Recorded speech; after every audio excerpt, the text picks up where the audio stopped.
Best material, best strategy, best plan मैं आप लोगों के साथ डिस्कस करूंगा एडवांस्ड अकाउंटिंग के लिए, लॉ के लिए, टैक्सेशन के लिए। उसके बाद सर बेस्ट सीक्वेंस जिसमें आपको पढ़ाई करनी चाहिए, कौन सी मिस्टेक्स है जो कि मैंने करी थी जब मैं सीए इंटर में था तब, ठीक है सर, क्या है जो कि जरूरी है आप लोगों को सीए इंटर पास करने के लिए, वो मोस्ट इंपॉर्टेंट पॉइंट्स के बारे में बताऊंगा, मोस्ट आस्क्ड क्वेरीज जिसके बारे में सबसे ज्यादा बच्चों ने मेरे से डाउट पूछा उसके बारे में डिस्कस करूंगा, और एंड में मैं कुछ इंपॉर्टेंट वाली बोनस पॉइंट्स दे जाऊंगा। एग्जाम पोस्टपोन नहीं हुई, भाड़ में जाए, अपन लोग करेंगे डबल मेहनत, अपन लोग करेंगे ट्रिपल मेहनत और पास करके दिखाएंगे इस बार सीए इंटर, ठीक है सर। आज एडवांस अकाउंटिंग टैक्सेशन लॉ के बारे में स्ट्रेटेजी देने आया हूं, बाकी वाली स्ट्रेटेजीज भी आने वाली वीडियोस में आएगी। लॉ की भी एक 70-100 स्ट्रेटेजी मैंने जबरदस्त वाली डाली थी, अभी तक नहीं देखी है तो जाके प्लीज देख लेना, ठीक है सर। मैंने बोला हाँ पूरा का पूरा डीप डाइव डिस्कशन करूंगा, लेकिन उससे पहले आपको क्या करना है, वीडियो को लाइक करना है, दोस्तों के साथ शेयर कर देना है और कमिटमेंट कर देना है कमेंट में that yes I will definitely score 70+ या फिर yes I will definitely clear CA inter exams in May 2024।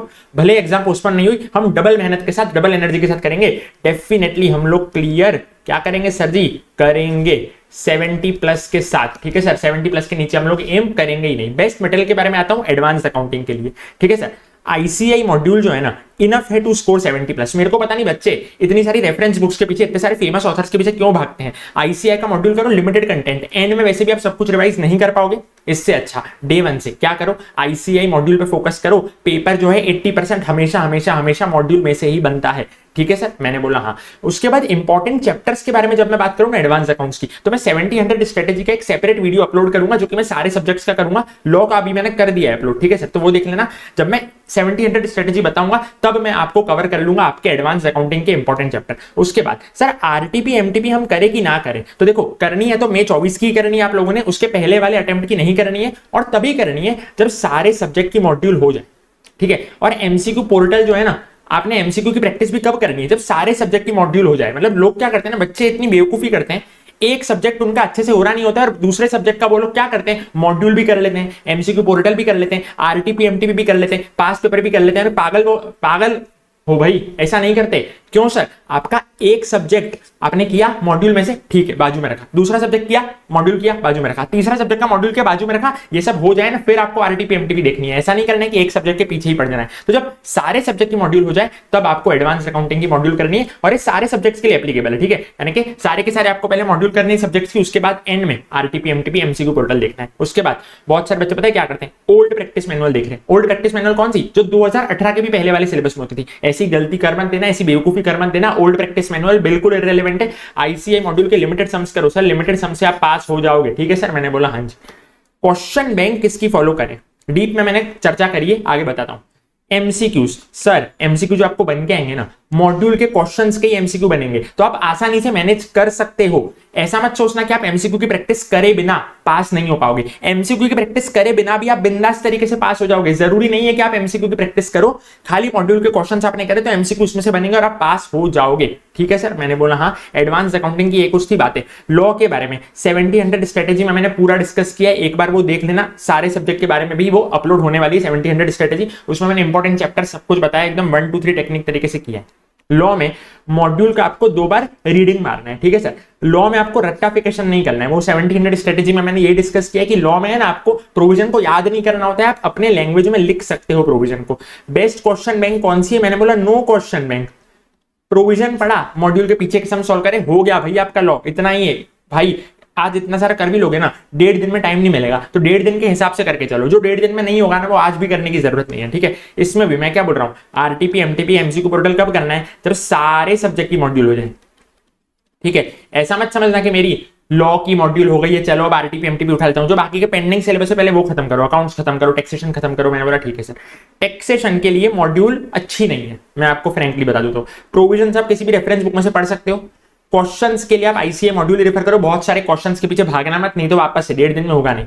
और टैक्स में है ना, पूरी जनता किसके पीछे भागती है पता है, प्रोविजन के पीछे भागती है। लेकिन questions are more important than provision. आपने क्वेश्चन सॉल्विंग नहीं करी ना, प्रोविजन सब आपका वेस्ट हो जाएगा, कुछ भी काम नहीं आने वाला है सर। प्रोविजन क्वेश्चन आपने सॉल्व करना है, ठान लो कि भैया टैक्स में अपन लोग क्या करेंगे, क्वेश्चन सॉल्व करेंगे। अगेन टैक्सेशन के लिए कुछ भी रट्टाफिकेशन की जरूरत नहीं है, समझते जाओ। आंसर्स अपने लैंग्वेज में लिखोगे ना, थ्योरी वाले तो चल जाएगा, और सम्स वाले तो सम्स वाले होते हैं, उसमें तो कुछ रट्टा मारने की जरूरत नहीं है, ठीक है, सेम चीज आरटीपी एमटीपी एमसीक्यू पोर्टल कब करना है, जब सारे सब्जेक्ट आपके खत्म हो जाए भाई, फिर ही उठाना, टाइम पास पहले कर मत देना, बाद में करो ना बिंदास, आपका हो गया सब syllabus RTP MTP MCQ portal करो।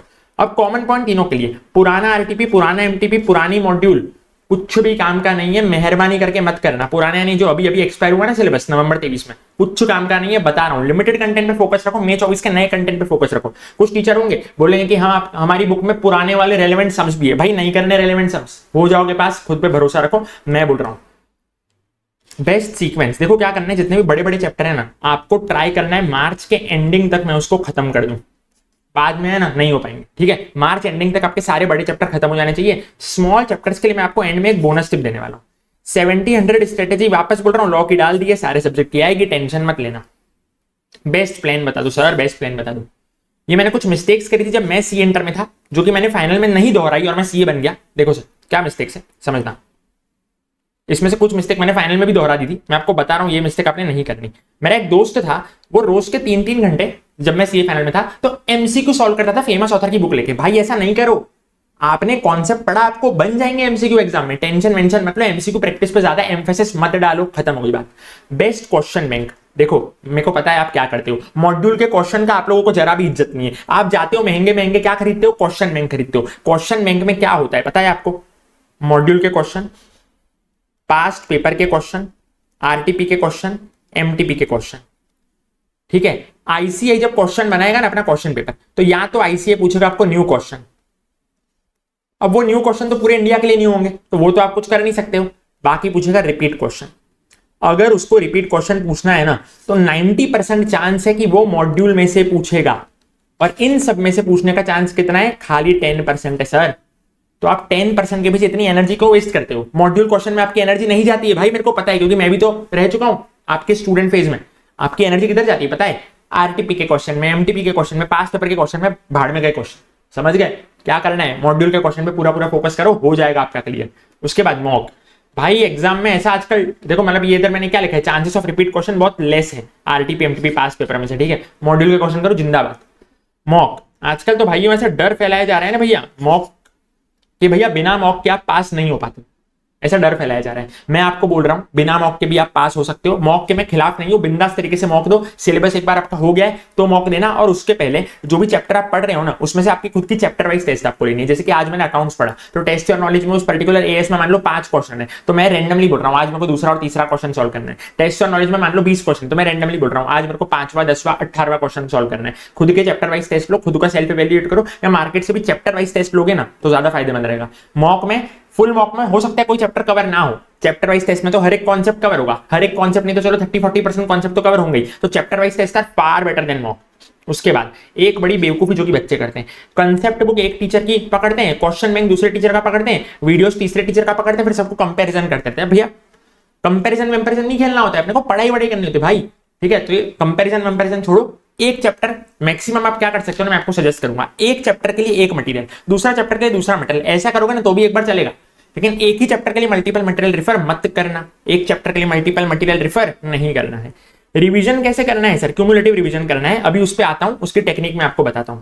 उसके बाद एक्सेसिव मार्किंग, बच्चे क्या गलती कर रहे हैं ना, बहुत सारी चीजों को काटते जाने। एक्सेसिव मार्किंग, सम्स के सब्जेक्ट की बात कर रहा हूं कि ये तो चलो मेरे को हो जाएगा, ये तो एग्जाम में आ जाएगा, लेकिन एग्जाम में जब देने बैठते हैं ना तो आता नहीं है, क्योंकि 1.5 दिन में वो रिवाइज किया नहीं होता। तो एक्सेसिव मार्किंग से बचना, खाली रिपीट क्वेश्चंस जो है ना उसको काटना, बहुत इजी वाले क्वेश्चंस को काटना, मीडियम वाले क्वेश्चंस को मत काटना। मैंने बहुत सारे काट दिए थे फाइनल के टाइम पे, तो मेरे को एग्जाम में याद नहीं आ रहे थे, इसलिए मैं आपको बता रहा हूं। और 70-100 स्ट्रेटेजी में और भी डीप में बताऊंगा कि कौन से तरह के क्वेश्चंस आपको काटने हैं, उसकी टेंशन मत लो। फिर स्टिक टू वन प्लान, अभी आप सुन रहे हो मेरे से, मैं बोल रहा हूं मॉड्यूल मॉड्यूल मॉड्यूल जिंदाबाद, बाद में पता चलेगा आप वापस से कोई दूसरा प्लान देख रहे हो, या तो फिर आपका मन फिर गया, आपको लग रहा होगा मॉड्यूल में से नहीं आएगा। मैंने बोला नहीं सर ऐसा मत करना, एक प्लान पे स्टिक रहना, मॉड्यूल अगर बोला है तो मॉड्यूल को खत्म करके दिखाना, समझ रहे हो। एक प्लान पे आप स्टिक रहोगे ना, आपके सक्सेस के चांसेस मोर देन 50% बढ़ जाएंगे, ठीक है। सच में बता रहा हूं आपको, मॉड्यूल अगर सोचा है तो मॉड्यूल पे ही जुड़े रहना, ठीक है सर। मैंने बोला हाँ जी, वीडियो में यहां तक आए तो एक लाइक तो बनता है यार। कंपैरिजन, मेरे दोस्त की पढ़ाई है ना इतनी सारी हो गई है, मेरी तो पढ़ाई इतनी कम हुई है भाई। ग्रास्पिंग पावर उसका अलग है, आपका अलग है। हो सकता है भैया वो इंग्लिश मीडियम से पढ़ा हुआ हो, आप हिंदी मीडियम से पढ़े हुए हो, बहुत सारे फैक्टर्स होते हैं। हो सकता है उसको जो चीज करने में 1 घंटा लग रहा है, आपकी वो चीज करने में 2 घंटा लग रहा है। ऐसा कंपैरिजन नहीं करना होता, ठीक है। टेंशन वेंशन लो मत।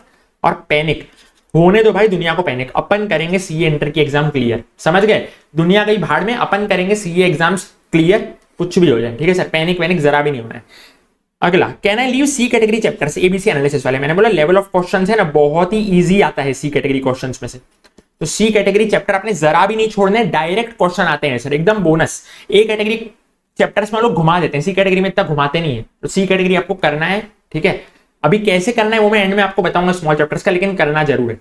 नॉट एबल टू रिवाइज, देखो सर क्या करना है ना आपको, मैंने आपको बताया था भी क्यूमुलेटिव रिवीजन करना है, लेकिन कैसे करना है, सब्जेक्ट वाइज नहीं करना है, डे वाइज करना है। इसका मतलब पता है क्या, बच्चे क्या बेवकूफी करते हैं, पूरा सब्जेक्ट पढ़ लूंगा फिर रिवीजन कर लूंगा, पूरा चैप्टर पढ़ लूंगा फिर रिवीजन करूंगा। मैंने बोला ना जी ना, डे वाइज रिवीजन करो। जो पहले दिन पे पढ़ा ना, तो दूसरे दिन की पढ़ाई चालू करने से पहले पहले दिन का रिवाइज करो। जो पहले दूसरे दिन पे पढ़ा ना, तीसरे दिन की पढ़ाई चालू करने से पहले पहले दूसरे दिन का रिवाइज करो, ठीक है, समझ रहे हो? ऐसा डे वाइज आप रिवीजन करोगे ना, तो जो पहले दिन पे आपकी चीज 5 घंटे में हो रही थी ना, एक दिन आपकी वो चीज 30 मिनट में होगी, फिर एक दिन आपकी वो चीज 10 मिनट में होगी, तो टेंशन ही नहीं भाई अपने को, समझ रहे हो? क्यूमुलेटिव रिवीजन कैसे करना है, आपको डे वाइज करना है। 5वें दिन अगर मैं कुछ पढ़ाई कर रहा हूं तो पहले 4 दिन का मैं रिवाइज करने के बाद ही बैठूंगा सर, सिंपल सी बात है, समझ लो, समझ रहे हो मेरी बात को? मैंने बोला हाँ जी। उसके बाद मिनिमम नंबर ऑफ रिवीजन्स, इतना डर फैला रखा है ना मार्केट में AIR लोगों ने, 5 रिवीजन करने ही पड़ेंगे, 4 रिवीजन करने ही पड़ेंगे, 3 रिवीजन करने ही पड़ेंगे, ऐसा कुछ नहीं है। मैं बोलता हूँ रिवीजन गिनो ही मत, आप ये क्यूमुलेटिव रिवीजन फॉलो करो, अनलिमिटेड रिवीजन हो जाएंगे आपके, अनलिमिटेड रिवीजन हो जाएंगे, बता रहा हूं मैं आपको कसम से, ठीक है। मैंने बोला हाँ जी। ऐसा कोई टेंशन मत लो कि भैया इतने रिवीजन करने ही पड़ेंगे, ऐसा कहीं लिखा है क्या? कुछ लिखा नहीं है ऐसा। नॉट एबल टू मेमोराइज, चलो वो तो आपको एप्लीकेबल होता ही नहीं है। क्यों एप्लीकेबल नहीं होता है? एडवांस अकाउंट में कुछ रट्टा नहीं मारना है आपको, सम से।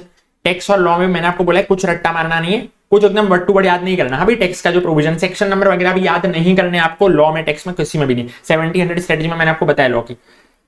पेंडिंग पोर्शन को मैं पहले खत्म करूँ या पहले मैं पुराना वाला रिवाइज कर लूं? तो देखो, अगर आपका 20-30% पोर्शन पेंडिंग है तो पहले पुराना वाला रिवाइज करके आओ, लेकिन अगर आपका सब्सटेंशियल पोर्शन पेंडिंग है ना, मोर देन 50% पेंडिंग है, तो पहले तो आप अपने सिलेबस को खत्म करो, ठीक है सर। मैंने बोला हाँ जी। बोनस पॉइंट्स कुछ देता हूं मैं आपको नेक्स्ट पेज पे।